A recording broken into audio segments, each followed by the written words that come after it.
What's good, you guys? We're back for another video, and in this one we're going to be giving y'all our mid-season NBA awards. We'll be covering MVP, most improved player of the year, sixth man of the year, coach of the year, defensive player of the year, and rookie of the year. Yeah, that guy. It's about that simple. Luka Doncic, for those of y'all who don't know, I don't know how you don't know, but if you don't know, You will. you will, because the man currently is averaging 27 rebounds, 5 assists, and honestly, I only see those numbers, if not staying the same, going up, because he's going to figure out even more ways to get fouled and stuff like that. I will say his scoring probably, Might take a little dip. his scoring won't pick back up until probably year 3 or 4. He was brought over here as more of a passer, more of a pick and roll maestro-esque guy. Our bench has depth, but that's when Luka comes into more of the scoring role and he's in with the bench, but he spends most of his time with that starting lineup. Yeah. Where right now he is also just he has to be the scoring or else we're not going to score. For the next upcoming years, anywhere from 18 to 20, but when he's 25, 26, around that peak time, be a 23, 24 point per game scorer.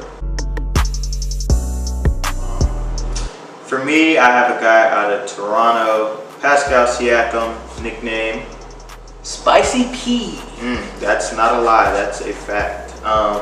But just the amount of confidence the team has in him now. He's getting 11 more minutes per game than he was last year. He's able to take a rebound off the glass and just go and set the offense. He's up +7 in points, and his shooting from 3 has jumped up a whole 10%, 10 whole percentage points up, while averaging 3 more rebounds. So I just think currently he's been playing out of his mind and has had one of the biggest jumps probably in the league. You know, there's obviously other guys out there, but I think that would be my vote because of his team success as well, is why it's getting highlighted. That's fair. My guy also +7 in points, +1 in steals. He's the pure floor general for his team, the Sacramento Kings, which is De'Aaron Fox. Mind you, he's only averaging about 3 turnovers, I think, 2.7, something along those lines, and their team plays with the second highest pace in the league. Right, so there's more times they are running back and forth, and he's having to make quick, on-the-moment decisions, and he's only making roughly 3 bad ones a game. So he's doing all that. That's fact. He's actually 3 in assists this year alone, +1 in steals, +1 in rebounds. Like I said at the beginning, +7 in points. I think he's somewhere around like 17, 9, and like 5 or something like that. He's hooping really out of this world. Not to mind you, he's everything defensively he was supposed to be when he was drafted, except he has an offensive game that is kind of surprising everybody. Yeah. I also think, to his point, his team, Pascal Siakam, is getting a lot of notoriety because of how well his team is playing. They're at the top of their conference. I think De'Aaron Fox is getting this same kind of notoriety because of how well the Kings are playing based off everybody's expectations. Okay, yeah. This team wasn't supposed to be as good as they are. They're fighting for a playoff spot. They were supposed to tank one more year to get one more piece, and now they're fighting for a playoff spot. Almost solely because of just how well De'Aaron Fox is playing. I think we both have the same guy in this one. Yeah, we sure do. It's that guy, man. Derrick Rose. Well, for me, this might be a little bit of I missed the old Derrick Rose, but I mean, he has been hooping. He's dropped a 50 ball this year. He is, you know, when Thibodeau was there coaching, he was playing 35+ minutes a game coming off the bench, which he shouldn't be doing right now because of, you know, the health concerns. But he's been Thibodeau. Yeah, for real. He's been hooping though, and honestly, if we're keeping it real, is there any other player in the league outside of Lou Will who really deserves it? Like, I don't know. No, probably not. No.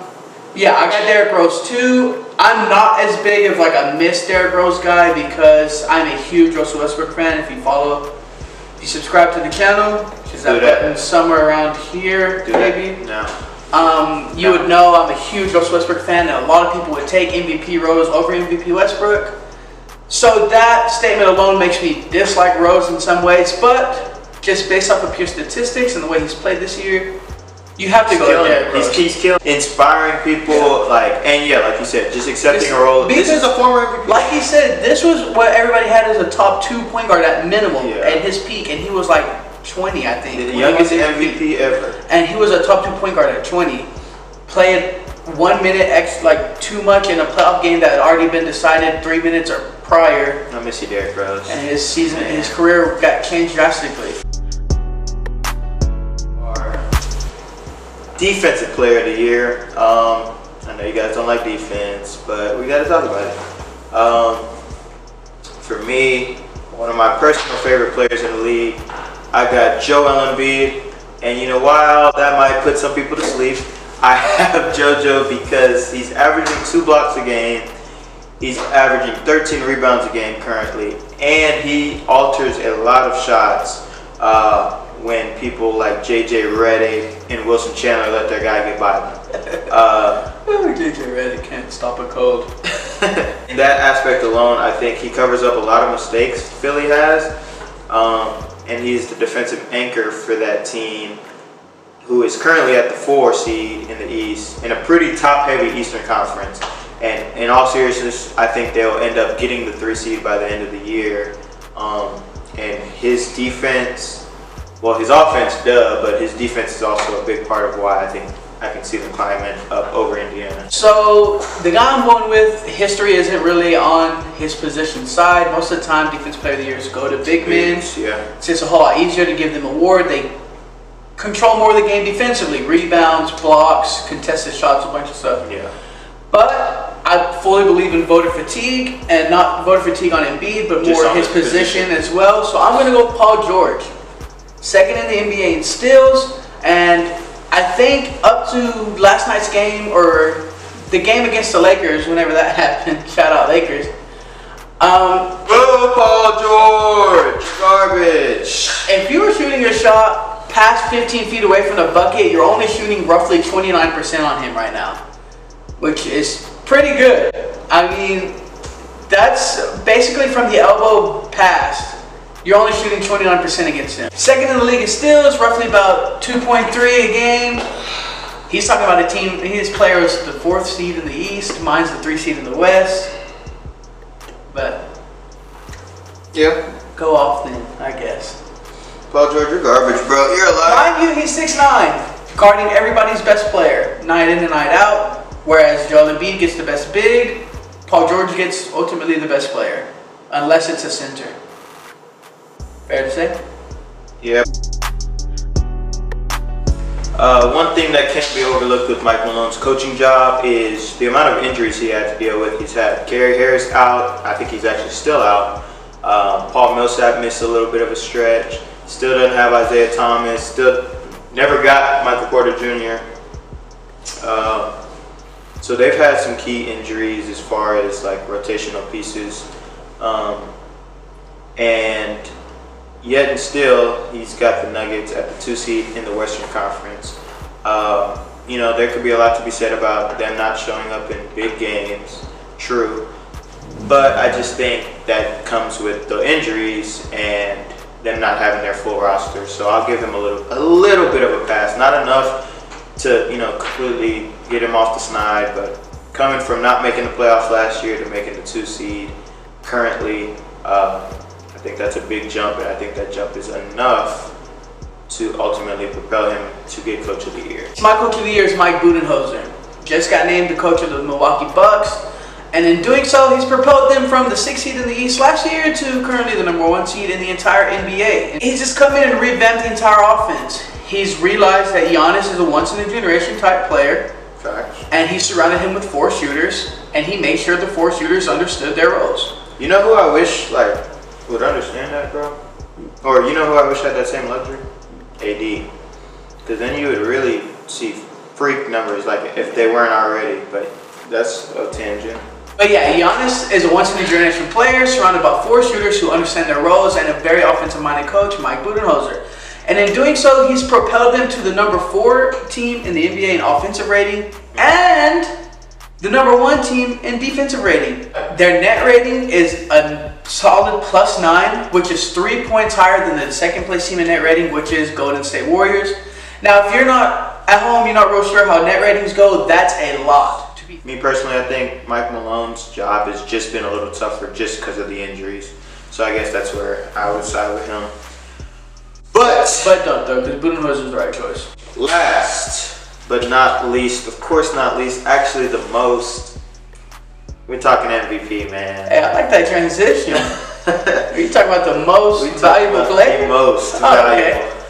Okay. Notice how we said the most valuable player, and it's gotta be James Harden. They don't have to be. Yeah. Out in H-Town. Shout out to 713. Not really though. James Harden, man. Where do I start? 35 points a game, 6 rebounds, 8 assists. Over his last 13 games, he's averaging 40 boneless. This dude is just an ISO machine. Like, emphasis on the ISO. Emphasis on ISO, which is even more crazy to think of because every night, every team knows he's just gonna ISO. We shade towards his side of the court. We load up, we trap him in screens. Not enough. He still gets 30 free throws a game. It's not enough. He gets fouled a lot because they can't guard him. And some of them are some BS type fouls. He knows that I'll get on his ass. If you haven't noticed, I'm wearing this for a reason, and I'm not a big fan of this guy. Yeah. I understand once in a generation talent. But no, I'll get on his ass if he's doing that dumb little... Comes off the screen and traps a dude's arm. Here, that's not it. We're not doing all that. But honestly, he probably does still get about 12 free throws a game on some legitimate fouls. Probably. These are the ones that make me mad though. But elite finisher around the rim, great playmaker. All that aside, he's playing without his backcourt mate who was brought there on a max deal to help him. So that's even more workload he has to carry. His big man just went out. That was literally probably 5 assists a game to Clint Capella. Probably. He's not there right now, and he's still playing at an extreme clip. But as far as just value to team, I think James Harden is running away with this thing. Again, it's not. It's not enough to run away with it. Because this guy out in the East is averaging 26, 13, 6. 13. 26 points, 13 rebounds, 6 assists on 58% shooting. And mind you, he also has a steal and a half a game and a block and a half a game. That's pretty good. And good. his team's the number 1 team in the NBA in winning percentage. Oh, so you gotta be talking about Giannis. I've gotta be talking about the Greek Freak, right? This guy is absolutely a once-in-a-generation talent. Yeah. He is coming in night and night out. He's not gonna like this, but people are comparing his work ethic to that of Kobe Bryant's. He doesn't. And honestly, I would say that's fair. He doesn't hang out with people. I'm not working out with no opponents in the off season. I like all that. I go back to Athens and Greece, my hometown, and I hoop there. You can't put a big on him because he's by that. Can't put a small on him because he's over that. So he's unguardable. And he has weapons around him. Now, granted, he has a lot more weapons right now than Harden does. But he's using them. He's making the right decisions. That's where the assists come in. And that's what he's getting 6 assists straight off of those. That's a fact. He's hitting open shooters in the corner. He's made Brook Lopez look like Klay Thompson this year.